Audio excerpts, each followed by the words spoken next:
আজকের এই source material এক্সপ্লেনারে আমরা এমন একটা বিষয় নিয়ে কথা বলবো যা শুনলে মনে হতে পারে ভীষণ তাত্ত্বিক বা ফিলোসফিক্যাল, কিন্তু আসলে তা একদমই নয়। বরং অ্যাবস্ট্র্যাক্ট ফিলোসফি বা বিমূর্ত দর্শন কিভাবে বর্তমানের এই জটিল পৃথিবীতে চলার জন্য একদম প্র্যাকটিক্যাল আর বাস্তবমুখী চিন্তার হাতিয়ারে পরিণত হতে পারে, সেটাই আমরা আজ দেখব। চলুন দেখা যাক নিজেদের চিন্তা শক্তিকে কিভাবে আরও শানিত করা সম্ভব। মূলত আমাদের আজকের এই পুরো আলোচনাটা সাজানো হয়েছে জোআইএফ লাওয়ের লেখা এই চমৎকার বইটি থেকে। চিন্তার দক্ষতা বা কগনিটিভ স্কিল আয়ত্ত করার ক্ষেত্রে এটা সত্যিই একটা দুর্দান্ত সোর্স, যা একদম হাতে কলমে দেখায় কিভাবে সঠিক উপায়ে চিন্তা করতে হয়। তো আমাদের আজকের আলোচনার মূল বিষয়গুলোকে আমরা কয়েকটা ধাপে ভাগ করেছি। যেমন ধরুন বিশ্বায়নে চিন্তার দক্ষতা, এরপর ক্রিটিক্যাল থিঙ্কিং এবং সৃজনশীলতা, তারপর এই দুই দক্ষতার দারুণ সমন্বয়। এরপর আমরা কিছু প্র্যাকটিক্যাল অনুশীলনে যাব, যার মধ্যে থাকছে দ্য ফোরফোল্ড পাল্ট এবং একদম শেষে আক্ষরিক অর্থ ও যুক্তির ব্যবহার। চলুন প্রথমেই একটু দেখে নিই এই বিশ্বায়নের যোগে আমাদের চিন্তার দক্ষতা আসলে কতটা জরুরি। একটু ভেবে দেখুন তো, বর্তমান বিশ্ব কিন্তু প্রতিনিয়ত বিশাল একটা তথ্যের সমুদ্রে ভাসছে, তাই না? আমরা প্রায়শই জলবায়ু পরিবর্তন বা অর্থনৈতিক সংকটের মতো বড় বড় বৈশ্বিক সমস্যার সম্মুখীন হচ্ছি। আজ যা শিখছি, এত দ্রুত সব পরিবর্তন হচ্ছে যে আগামীকালই সেটা হয়তো সেকেলে হয়ে যাচ্ছে। এই প্রচণ্ড গতির আর প্রতিযোগিতার বিশ্বে টিকে থাকতে এবং সফল হতে হলে আমাদের কাছে অত্যন্ত নির্ভরযোগ্য একটা মানসিক টুলকিট থাকা প্রয়োজন। সত্যি বলতে কি, পরিষ্কার চিন্তার ক্ষমতাই হল বর্তমান বিশ্বের টিকে থাকার সবচেয়ে বড় অস্ত্র। এবার আসা যাক আমাদের দ্বিতীয় পর্বে, ক্রিটিক্যাল থিঙ্কিং এবং সৃজনশীলতা। অনেকেই কিন্তু এই দুটো বিষয় মাঝে মাঝে গুলিয়ে ফেলেন, কিন্তু এ দুটোর মধ্যে বেশ চমৎকার একটা পার্থক্য আছে। সৃজনশীলতা বা ক্রিয়েটিভিটি মানে হল নতুন এবং একই সাথে দরকারি কোনো ধারণা তৈরি করা, মানে যে কোনো সমস্যা সমাধানের জন্য নতুন নতুন বিকল্প বা সম্ভাবনা খুঁজে বের করা। অন্যদিকে ক্রিটিক্যাল থিঙ্কিং বা বিশ্লেষণাত্মক চিন্তা হল একদম পরিষ্কার, যৌক্তিক এবং সুশৃঙ্খলভাবে চিন্তা করার একটা অত্যন্ত কঠোর প্রক্রিয়া। এখানে কোনো ধারণার ওপর জোর করে নয়, বরং শক্ত যুক্তি এবং বৈজ্ঞানিক পদ্ধতি প্রয়োগ করে সিদ্ধান্তে আসা হয়। আচ্ছা, তাহলে একজন সত্যিকারের ক্রিটিক্যাল থিঙ্কারের মূল দক্ষতাগুলো আসলে কি কি? মানে তারা ঠিক কিভাবে কাজ করেন? সহজ কথায়, একজন দক্ষ চিন্তাবিদ যে কোনো ধারণার পেছনের যৌক্তিক সংযোগটা চট করে বুঝতে পারেন। তারা নিখুঁতভাবে নিজেদের ধারণা তৈরি করতে পারেন, যে কোনো কাজের সুবিধা অসুবিধা বা প্রমাণ মূল্যায়ন করতে পারেন, এবং সবচেয়ে বড় কথা হলো আবেগ বা ব্যক্তিগত কোনো পক্ষপাতিত্ব ছাড়াই যে কোনো সমস্যার একদম পদ্ধতিগত বিশ্লেষণ করতে পারেন। এটা এমন একটা অসাধারণ দক্ষতা যা কর্মক্ষেত্র থেকে শুরু করে ব্যক্তিগত জীবন সব জায়গাতেই কাজে লাগে। বিষয়টা বাস্তবে ঠিক কতটা পাওয়ারফুল সেটা বিখ্যাত বিনিয়োগকারী ওয়ারেন বাফেটের একটা দারুণ কথা থেকে পরিষ্কার বোঝা যায়। তিনি বলেন, একটা কাগজের টুকরোতে কোনো কিছু কেনার স্পষ্ট কারণগুলো না লিখতে পারলে তিনি নাকি সেই জিনিসটা কেনেনি না। কোকাকোলা কোম্পানিতে তার $32 বিলিয়ন বিশাল বিনিয়োগটা এর সবচেয়ে বড় প্রমাণ। অর্থাৎ কঠোর এবং সুশৃঙ্খল ক্রিটিক্যাল থিঙ্কিং বাস্তবে ঠিক কতটা বিশাল আর্থিক এবং বাস্তবিক মূল্য তৈরি করতে পারে, এটা তারই একটা জাজ্বল্যমান উদাহরণ।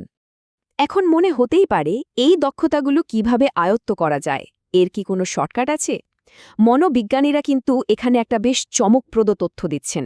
তারা বলছেন, যে কোনো বিষয়ে একদম বিশ্বমানের দক্ষতা অর্জন করতে হলে প্রায় 10,000 ঘণ্টা, হ্যাঁ ঠিকই শুনেছেন, প্রায় 10 বছর বা 10,000 ঘণ্টার সুশৃঙ্খল অনুশীলনের প্রয়োজন হয়। মোজার্টের মতো জিনিয়াস সুরকার কিংবা টাইগার উডসের মতো দুর্দান্ত গল্ফারের ক্ষেত্রেও ঠিক এটাই ঘটেছিল। চিন্তার দক্ষতার ক্ষেত্রেও কিন্তু কোনো জাদুকরী শর্টকাট নেই। এটা সম্পূর্ণই নিয়মিত এবং ধারাবাহিক অনুশীলনের বিষয়। আমাদের আলোচনা তৃতীয় ধাপ, এই দুই দক্ষতার দারুণ এক সমন্বয় বা সিনার্জি।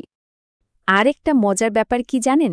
ক্রিটিক্যাল থিঙ্কিং আর সৃজনশীলতা কিন্তু একে অপরের বিপরীত বা শত্রু নয়, বরং এদেরকে আমাদের মস্তিষ্কের ভেতরে থাকা একটা বিশাল কারখানার সাথে তুলনা করা যেতে পারে, যেখানে এই দুই দক্ষতা মিলেমিশে দারুণ কাজ করে।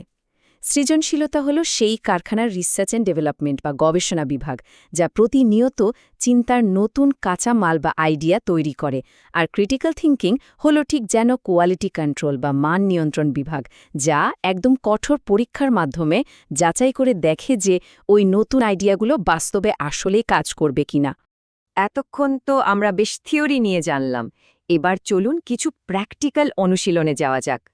প্রথমেই থাকছে দ্য ফোরফোল্ড পাথ। তত্ত্বকে অভ্যাসে পরিণত করার জন্য আমরা আজ 3টে বিশেষ ব্যবহারিক অনুশীলনের কথা জানব। এর প্রথমটি হল দ্য ফোরফোল্ড পাথ।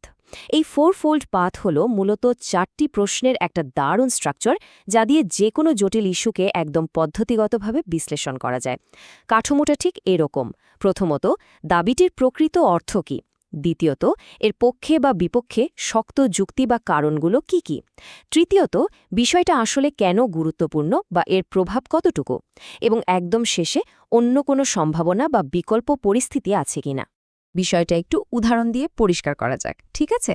সোর্স মেটেরিয়ালে প্রাণী খাওয়ার নৈতিকতা নিয়ে যে বিশাল বিতর্ক আছে, সেটার ওপর এই ফোরফোল্ড পাথ প্রয়োগ করে দেখানো হয়েছে, যাতে আমরা বুঝতে পারি এটা বাস্তবে কিভাবে কাজ করে।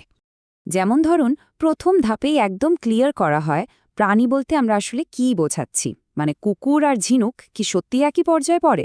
এরপর দ্বিতীয় ধাপে দুপক্ষের যুক্তিগুলো সাজানো হয়। একদিকে প্রাণীর অধিকার ও কষ্ট, অন্যদিকে মানুষের শ্রেষ্ঠত্ব বা প্রাকৃতিক স্তরবিন্যাস। তৃতীয় ধাপে এসে বৈশ্বিক দারিদ্র্য বা পরিবেশের ওপর এর যে প্রভাব আছে সেটা মূল্যায়ন করা হয়।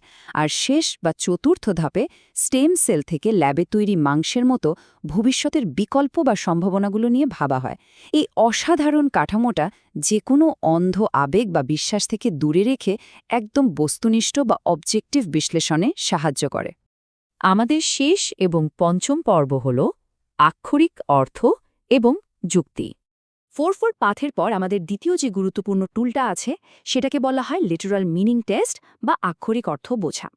একটা বাক্যের আক্ষরিক অর্থ আর তার অন্তর্নিহিত অর্থের মধ্যে যে সূক্ষ্ম পার্থক্য আছে, সেটা বুঝতে পারা একজন ক্রিটিক্যাল থিঙ্কারের জন্য অত্যন্ত জরুরি। ধরুন, কেউ ঘরের মধ্যে বসে বলল, এখানে বেশ ঠান্ডা লাগছে। এর আক্ষরিক বা ডিকশনারি অর্থ হল ওই জায়গার তাপমাত্রা কম। কিন্তু প্রেক্ষাপট অনুযায়ী এর অন্তর্নিহিত বার্তাটা হতে পারে, দয়া করে জানালাটা একটু বন্ধ করুন। পরিষ্কার যোগাযোগের জন্য এই পার্থক্যগুলো ধরতে পারা কিন্তু অত্যাবশ্যক। এই শব্দের আক্ষরিক অর্থে আটকে থাকাটা মাঝে মাঝে যে কতটা জরুরি, তার সবচেয়ে ক্লাসিক উদাহরণ হল এই ইউএফও বা ইউএফও টেস্ট। একটু খেয়াল করলেই দেখবেন, অনেকেই ইউএফও বলতে সরাসরি এলিয়েন বা ভিনগ্রহের মহাকাশযান ধরে নেন। কিন্তু এর আক্ষরিক অর্থ কি? আক্ষরিক অর্থ হল শুধুই আনআইডেন্টিফাইড ফ্লাইং অবজেক্ট, বা এমন কোনো উড়ন্ত বস্তু যাকে চেনা যাচ্ছে না, ব্যাস এটুকুই। আমরা যদি আক্ষরিক অর্থে আটকে থাকতে পারি, তাহলে ভিনগ্রহের মহাকাশযানের অস্তিত্ব নিয়ে সম্পূর্ণ ভিত্তিহীন এবং অর্থহীন তর্কগুলো খুব সহজেই এড়ানো যায়। আমাদের মস্তিষ্কের এই কোয়ালিটি কন্ট্রোল টুলকিটকে আরও পাওয়ারফুল করতে সোর্স মেটেরিয়ালের তৃতীয় আরেকটি দারুণ অনুশীলনের কথা বলা হয়েছে, আর সেটা হলো আর্গুমেন্ট ম্যাপিং বা যুক্তির মানচিত্র তৈরি করা। আরোহী যুক্তিবিন্যাস বা ইন্ডাকটিভ রিজনিংয়ের পাশাপাশি আর্গুমেন্ট ম্যাপিং ব্যবহার করে যে কোনো বিতর্কের পক্ষে এবং বিপক্ষের প্রমাণগুলোকে একদম চোখের সামনে দৃশ্যমানভাবে সাজানো যায়। যৌক্তিক এবং সঠিক সিদ্ধান্তে পৌঁছানোর ক্ষেত্রে এটি সত্যি একটি চমৎকার এবং বেশ উন্নত একটা পদ্ধতি। মহান গ্রিক দার্শনিক সক্রেটিসের একটা বিখ্যাত উক্তি দিয়ে আজকের এই এক্সপ্লেনার শেষ করতে চাই। তিনি বলেছিলেন, অপরীক্ষিত জীবনযাপন করার যোগ্য নয়। আজকে আমরা যেসব চমৎকার কাঠামোর কথা জানলাম, তা প্রয়োগ করার চূড়ান্ত উদ্দেশ্যই হল অন্ধ আবেগ বা অন্যের কথায় না চলে নিজের সচেতন এবং পরীক্ষিত পছন্দের মাধ্যমে জীবন পরিচালনা করা। সক্রেটিসের কথা মতো তাহলে কি আমাদের নিজেদের চিন্তাভাবনা এবং সিদ্ধান্তগুলোকে প্রতিদিন একটু পরীক্ষা করে দেখা উচিত নয়? কি মনে হয় আপনাদের? ভালো থাকবেন সবাই, আবার দেখা হবে।